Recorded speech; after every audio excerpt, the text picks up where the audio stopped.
Hey, what's happening, guys? GM Cody here. I hope you guys have had a swell week. I know I have. I had all last week off, and that was pretty nice. First time in a long time I've had a whole week off work. It's probably been a few years since that's happened, and that was really nice and relaxing, and also eventful because on the spur of the moment, I got married, and that's awesome. And thank you ahead of time. Appreciate it.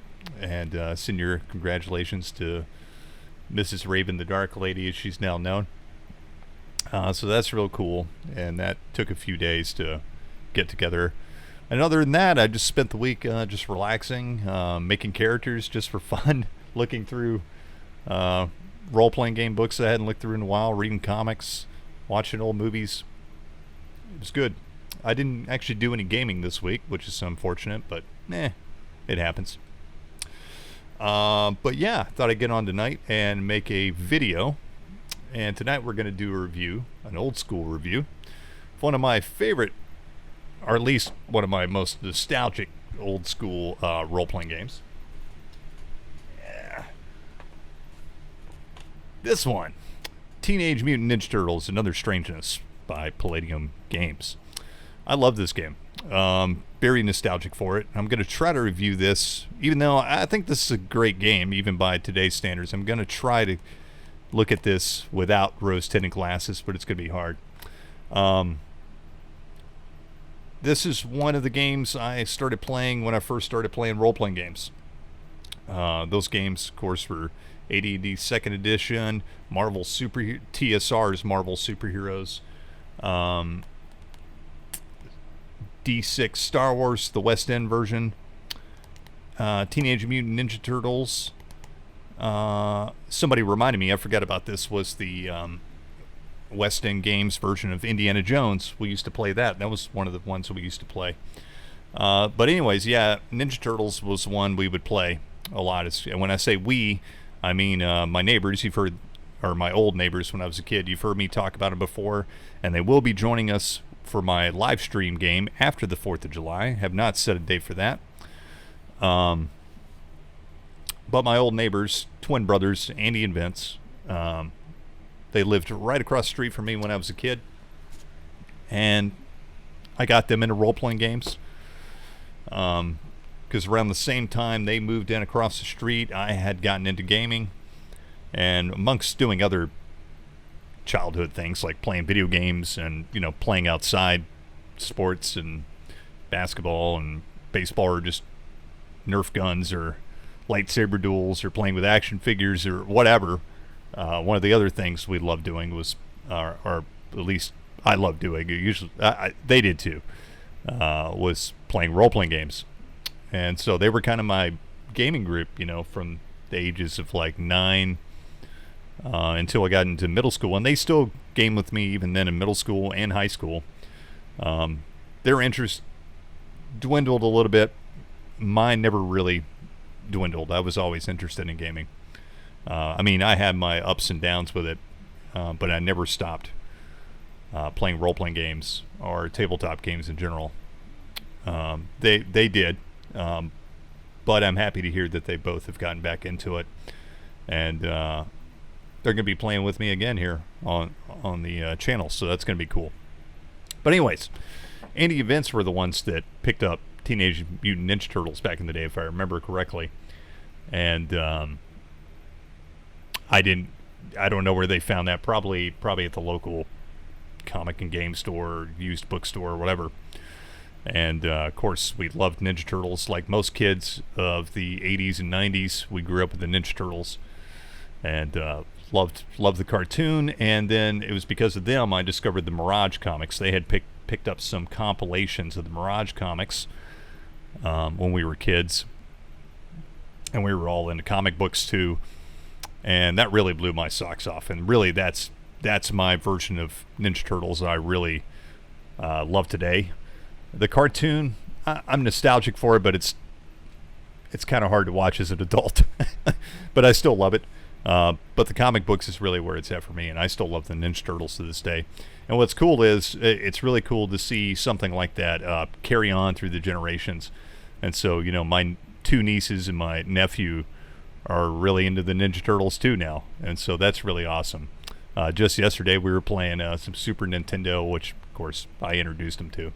And their favorite game is Turtles in Time. And the smallest one, my nephew, he specifically brought over his Ninja Turtle shirt to show me because he knew I'd be impressed, and I was. It was awesome. So, anyways, I've been a lifelong Ninja Turtles fan, and I still love the Ninja Turtles. So we're gonna look at this game. Before we do that, I kind of wanted to talk just briefly. I was thinking about this before I was doing the video tonight. Why I'm into these games that were really before my time.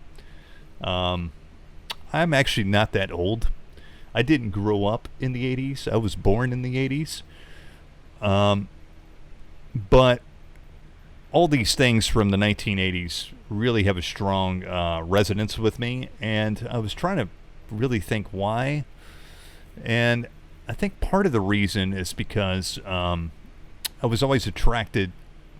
Well, I had a lot of older people in my life. Okay, so my older cousin, who I would like to have on the channel sometime and talk to.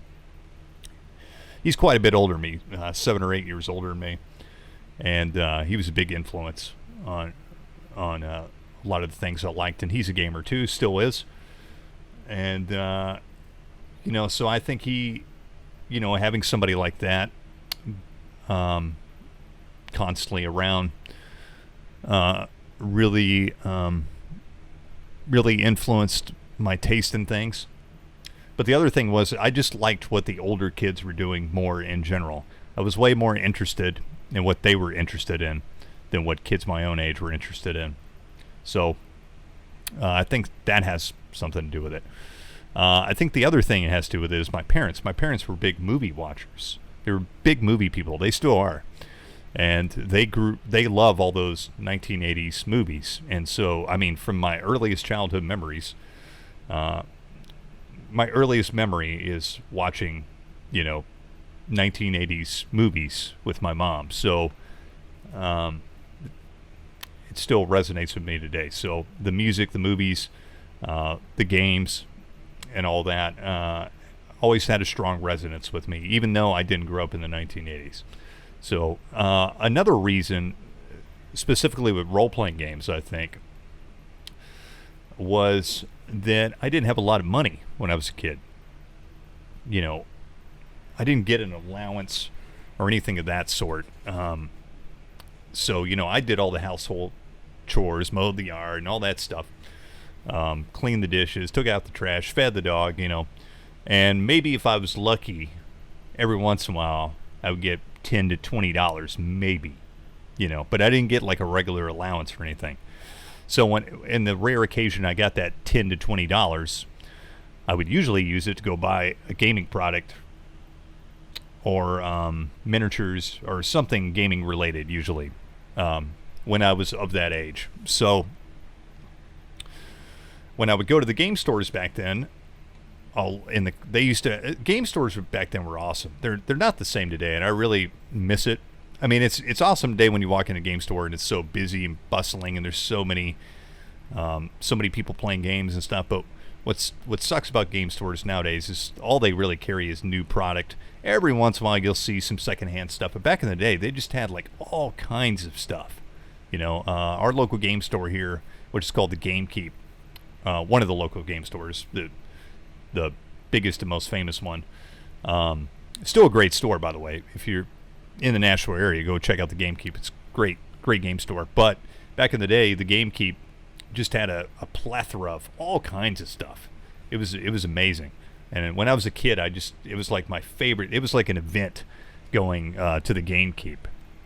So usually when I went to either like Hobbytown USA or the Gamekeep or Walden Books or whatever, but usually what we're talking about here is like games and hobby stores. They had a large plethora of like all these secondhand games or older games that were discounted and still been sitting there for forever, and they just had them marked down. And so when I was a kid and I only had like $10 or $20, that's usually what I was looking at. And most of the stuff on that were these games from the 1980s, right? So that's how I discovered Teenage Mutant. Well, that's how I discovered Turtles, but that's how I discovered Riffs, and that's how I discovered a lot of the GURP stuff, and that's how I discovered a lot of the older editions of D&D, like BX D&D. I found it on clearance, and it was cheap. It was like $5. Nobody wanted that stuff at that time in the 1990s. So that's part of the reason I have nostalgic value to these older games from the 80s, especially because I played a lot of them, even though I didn't grow up in the 80s, because they were cheap and easily accessible. Marvel Superheroes was the same way. I picked that up secondhand. But anyways, I just a interesting thing. It really has. I'm going completely off topic here, and it has really nothing to do with anything we're talking about tonight. We are talking about Teenage Mutant Ninja Turtles and Other Strangeness. So let's get back on track. Teenage Mutant Ninja Turtles and Other Strangeness. We're going to close out that. So this is Palladium. Now, for those who aren't familiar, which I think anybody that's watching my channel is probably familiar with Palladium games, but if you're not, they were very prevalent in the 1980s and made a lot of classic role-playing games. Namely, their most famous one, of course, is Riffs. Okay, everybody, I think most people in the role-playing world have heard of Riffs. Also, they had a couple fairly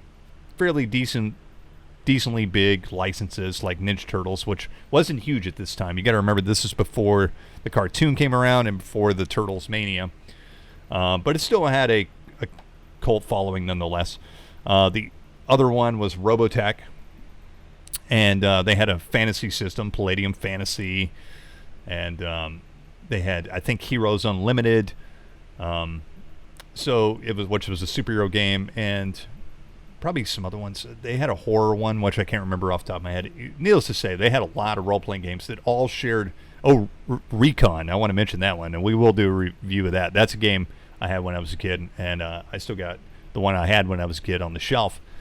Revised Recon is awesome, really fun role-playing game that I'm very nostalgic for. But needless to say, a lot of these Palladium games shared a very similar system. I wouldn't call it a universal system. They were, I guess, loosely supposed to be compatible with each other, and they share a lot of the same ideas, and they pretty much are compatible with each other, though I don't know how balanced they would be between one game or the other. But that was kind of the idea, is they kind of had this universal system. Now, one thing Palladium gets criticized nowadays about, and probably back then too, but I think more so nowadays, is the rules have not held up so well to modern standards. They're very old school. And what I find interesting about Palladium is that they're still around, and they're still making these. They don't make Ninja Turtles anymore, but they make Riffs and Palladium Fantasy and all these games, and they still use the same rules. It's the same stuff for the mid 80s, which is really crazy to me. When you go to like a convention and Palladium Books is there, and there's this huge line wrapped around to get the newest Palladium book. I'm like, what? That's really kind of cool. There's something cool about that to me. Games that can keep game companies and games that can keep systems alive from the 80s, and they're still popular. There's a few. I kind of respect that. It's kind of cool to me. There's a few games like that, like Starfleet Battles, and which really hasn't changed that much, or BattleTech. BattleTech's really. It's had updates and renditions and stuff, but really the core of that game is just straight up what we had in the 1980s. And Palladium is pretty much exactly the same as the books from that they were producing in the 80s. So it's kind of cool. And that's another point. I'm sorry to get off on a bunch of tangents tonight, but it's interesting to me. So that's another thing I wanted to kind of touch on briefly is, I was thinking about it before I started the stream too, is, you know, a lot of these older games get criticized for the rules. But to be honest, back then, when I was playing these games, and it could just be because I was a kid, but I think even if I was older too,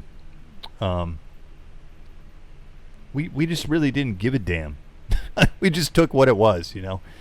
Now, today, we have these real sleek modern systems with, you know, all this unified mechanics and stuff, and this is definitely not that.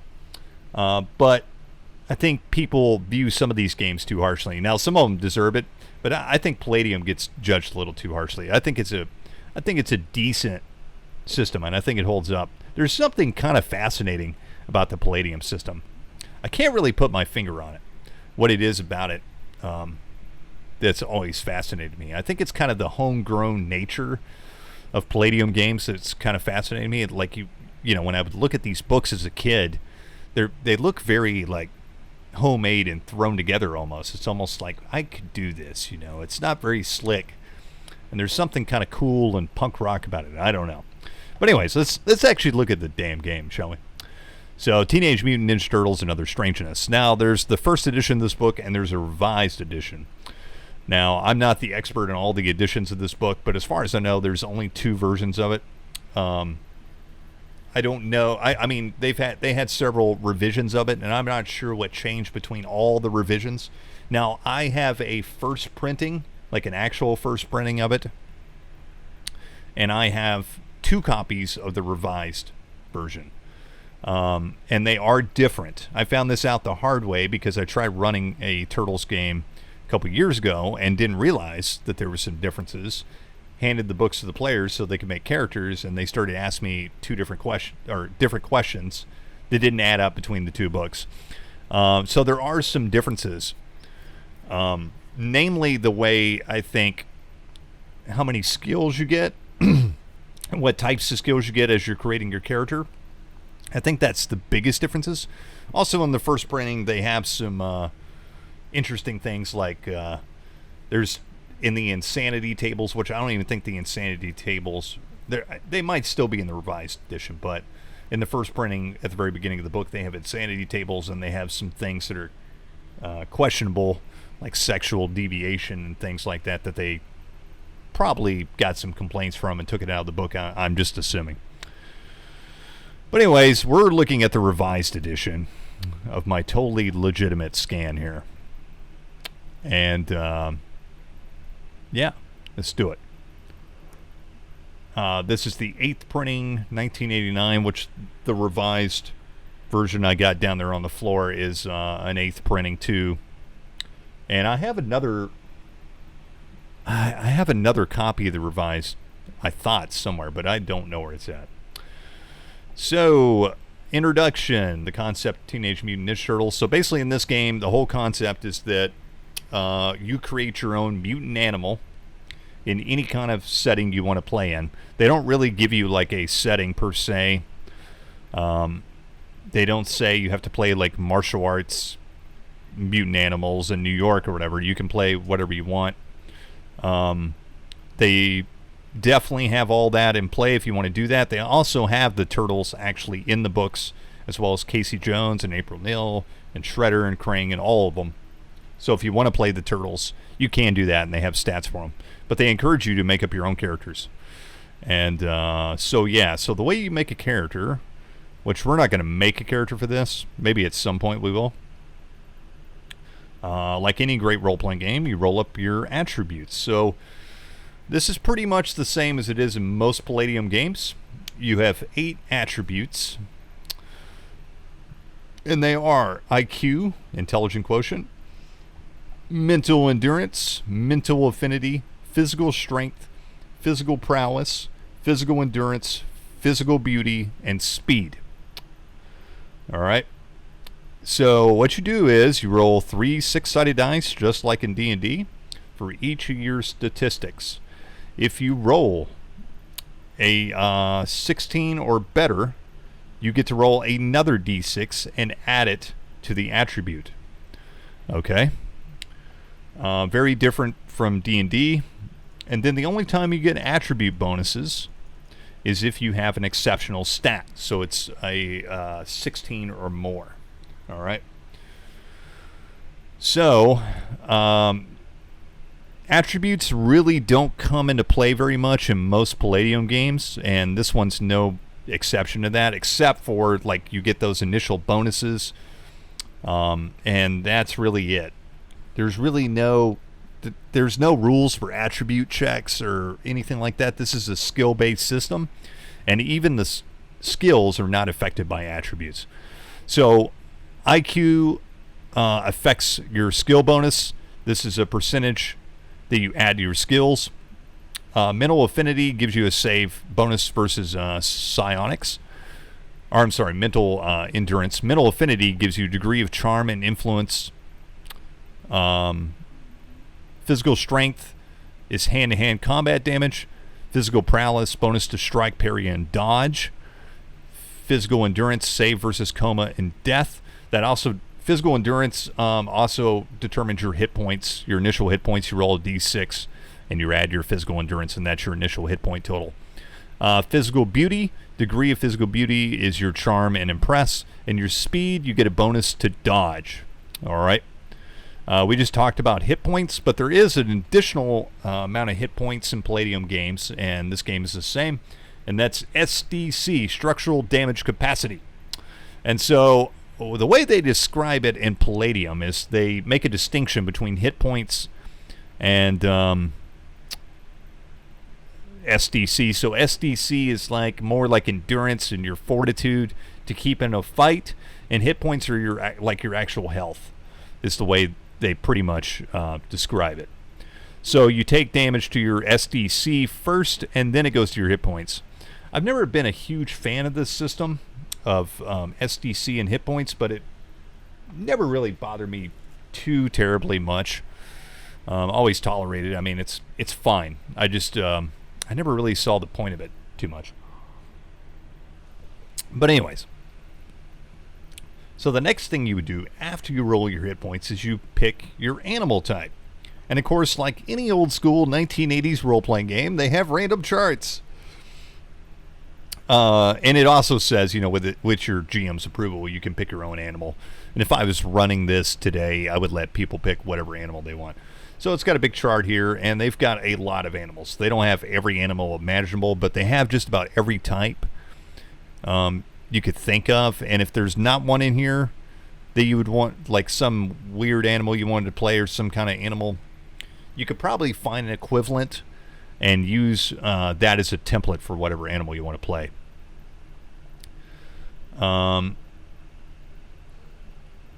After you pick your animal, you roll for your cause of mutation.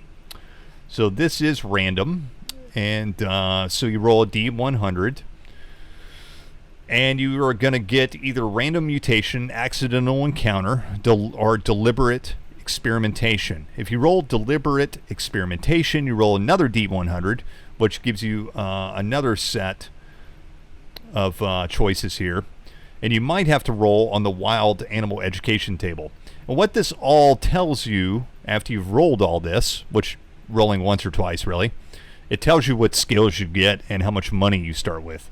Essentially, how well trained you are and how much money you're going to get. And this is not balanced at all. This game is not about balance. Just be aware of that. And then after you do that, you create your animal. So the way you create your mutant animal is with biological energy points, Bio-E, which usually when I'm describing it to players, I just call it bio. So you have bio points, and it's supposed to be kind of a balancing system between the really powerful big animals and the weaker animals. So you use the Bio-E to purchase traits of your animal, okay? The first thing you would want to do is buy human traits, and that includes like hands, whether you can you have no hands, or you have partial hands or full hands. Speech, same thing. Bipedal stance, same thing. And human looks. Those are probably the first things you want to start spending points on. And then, and this is pretty cool, this art here, it shows you like the difference between all the different partial features. we're going to skip past this for a minute, and we're going to go to the animal section. Where are they? Animal. Because I want to show you this. The animal section. Okay. There is psychics. You can buy psychic powers if your game master allows that. And gives you a description of some of the animal powers that you would gain from the animal templates. And here's the animal templates. And like I said, there's a host of animals here. There's aardvarks and alligators and crocodiles, apes and badgers and armadillos, and dogs and cats and baboons and everything you can think of. But we'll just look at one. So let's look at the baboon, for example. Okay. So the baboon, the first thing you want to look at is how many bio points you're going to get. Where is that?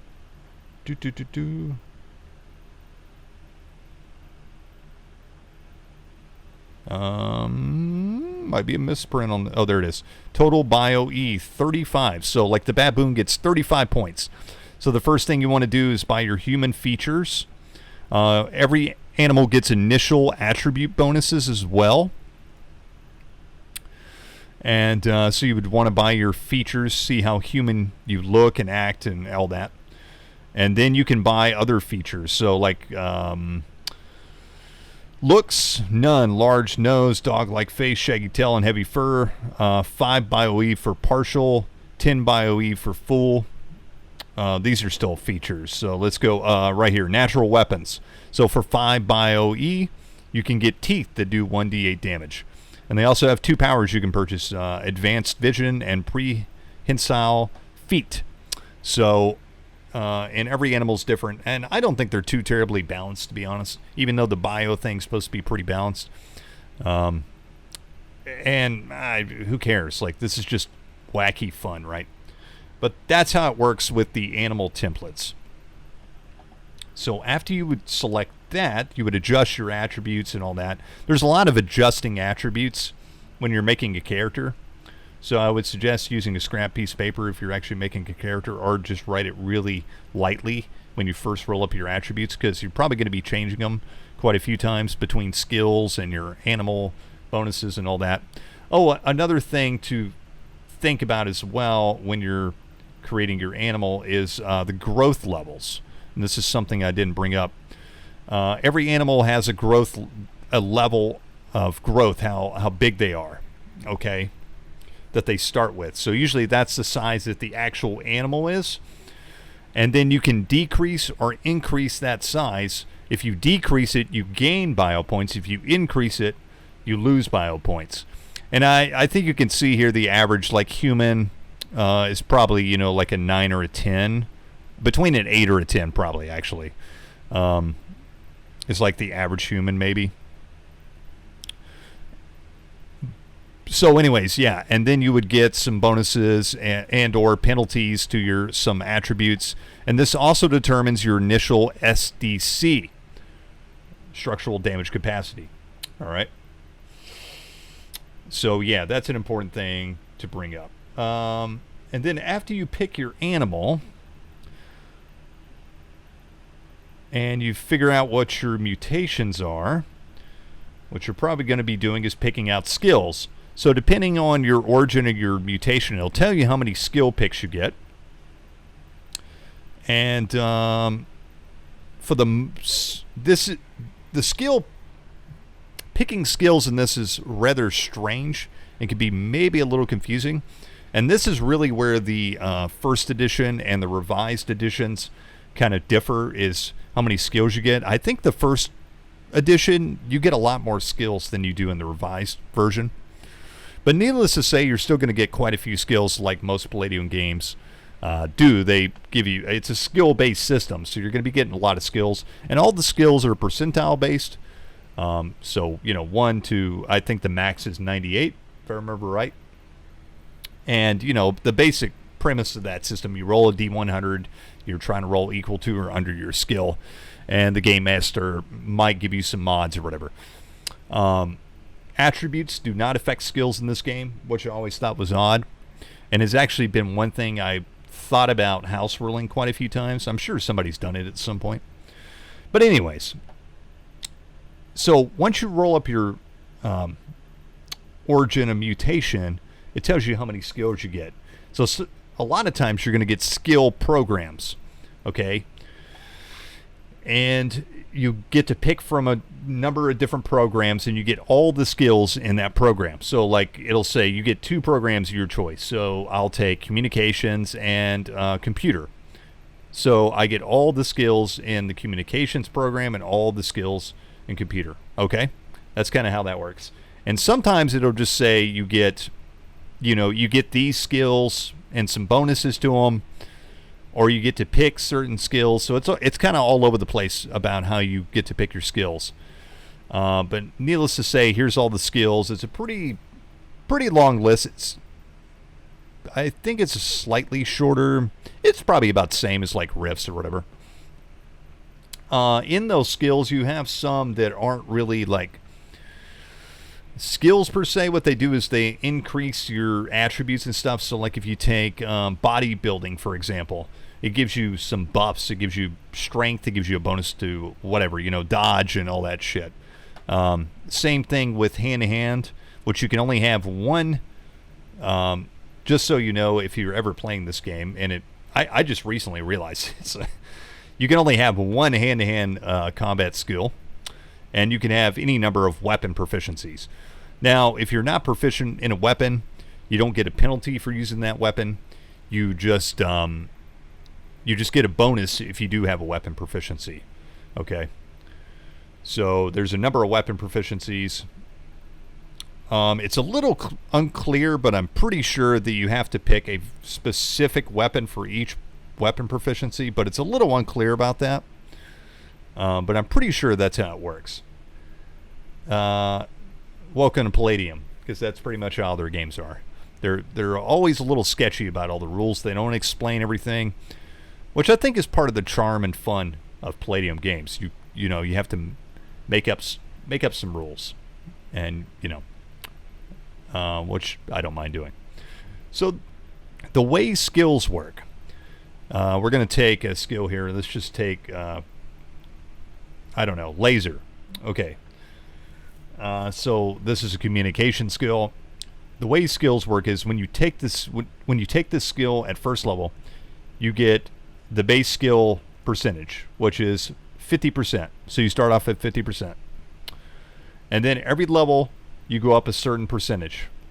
In this case it says 4 to 5% per level, which I don't know what that means exactly, but I'm a little confused by that one, actually.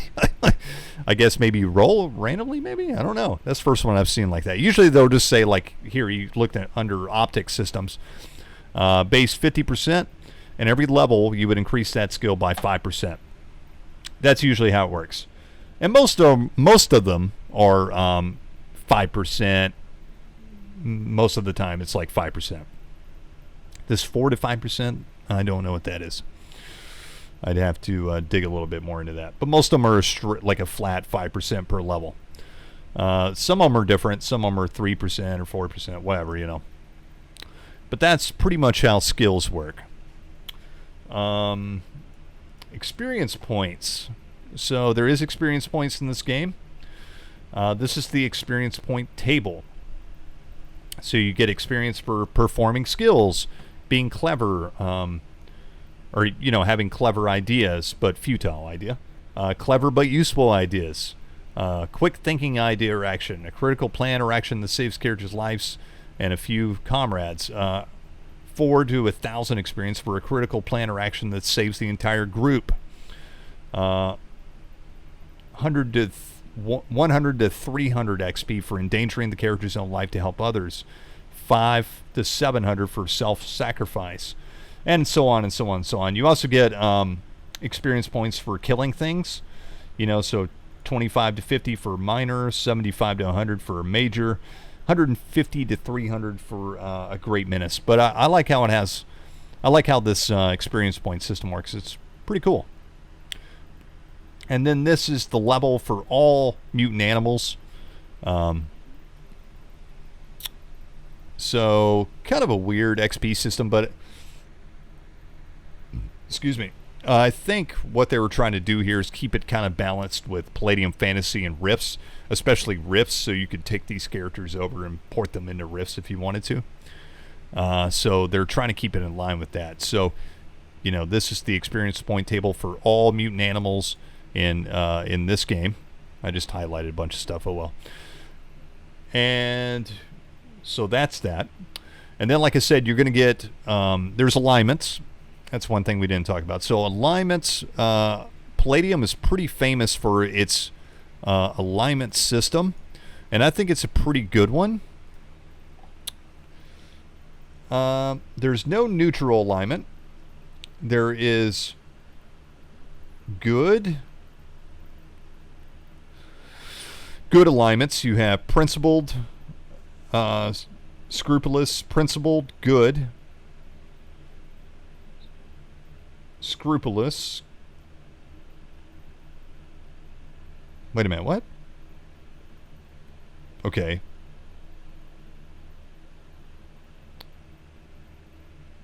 Okay, you have principled and you have scrupulous for good. Selfish alignments, you have unprincipled and anarchist. There might be more to this that I'm forgetting here.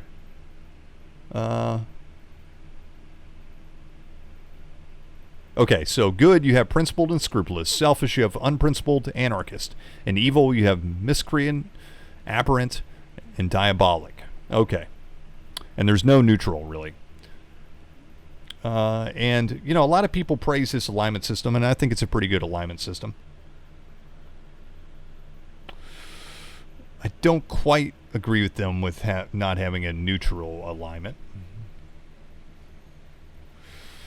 And then, of course, the last thing you would do after you make your character is buy some equipment. So, you know, it gives you a list of weapons and equipment, and their prices and damage values. And the damage values are pretty much like D&D damage values. You know, so you're using D&D dice in this game, if I didn't already state that. And you pretty much do in all Palladium games. You know, so the standard set of D&D dice. So, you know, weapons do D8s and D10s and D6s and all that good stuff. And it's got a pretty good list of equipment and armor and weapons and so forth and so on. And vehicles in 1980s prices.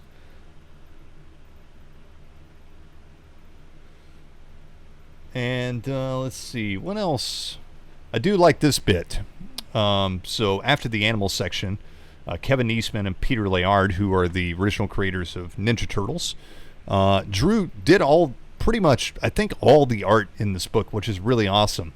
And they did a mini Turtles comic in the middle of the book, which is really cool. Combat. Yeah, this is something we need to talk about. So I really like the Palladium combat system. I think it's a really good combat system, and one part of the game that really holds up strong, even by today's standards, pretty much. So the first thing you would do is you would do determine initiative.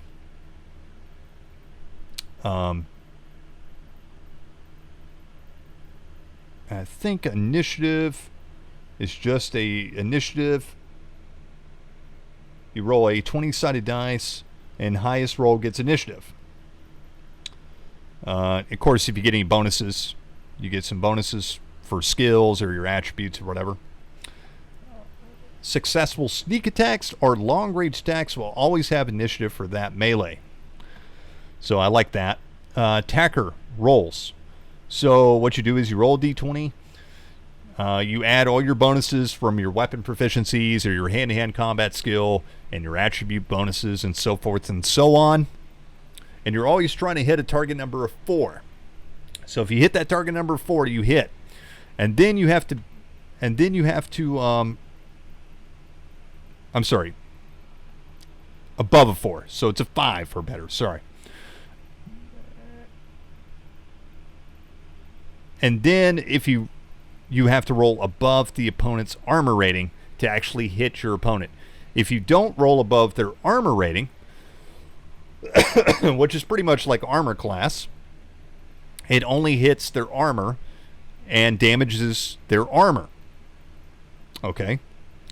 Now, if the opponent gets hit, they can also parry, dodge, or entangle. So they get an opposed roll to parry, dodge, or whatnot with your attack. They may also, if they are attacked with a physical attack, they may attempt to roll with the punch. All right? And if they succeed in rolling with the punch, they get half of their... I think it's half damage, if I remember right. Rolling with a... Successful rolling with punch means the character takes half damage. And it depends on the attack, right? But that's basically how combat works, and it's a pretty cool system, I think. I like it. And then it's got this cool, art here detailing, like a fight. Pretty cool.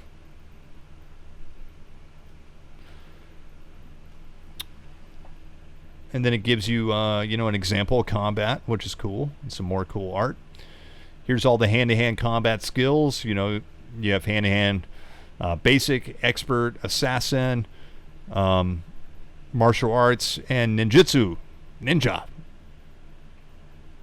Recovery of SDC points, surviving, coma, and death. So you recover SDC at the rate of 5 per each hour rest and relaxation.